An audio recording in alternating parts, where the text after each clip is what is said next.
Good evening. Thanks so much for joining us. I'm Daryl Franklin. Kearney has the day off. Some Baylor and Knox County residents are picking up today, and they're going to need to rebuild after strong winds just ripped through portions of Monday in Knox City. That happened last night. Curtis Jackson was there today. So, Curtis, what kind of damage did they see there?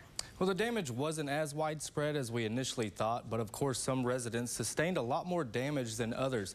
Now, one resident had a carport that was in his backyard tossed over his house and into the house across the street, along with 2 utility poles snapped next to his house.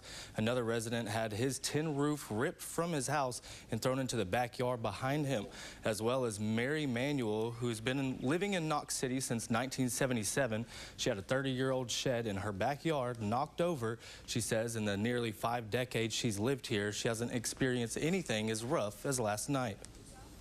And I asked my daughter, I said, "Did you hear something bump?" She said, "I heard that." Then I heard another bump, and I looked, and I said, "Well, I'm going to go to the kitchen window." By that time, my grandson had to roll up. He was scared because it was really coming down. He was scared, so he come in the house, and I looked out my kitchen window, and I said, "Oh, Lord, that's my little storage room." And that's where I found it, where we seen it right there. Well, there were also several trees snapped as well as branches scattered throughout the town, but thankfully there were no injuries reported overnight. Oh, I'm so glad that it wasn't worse. Okay, Curtis, thank you so much.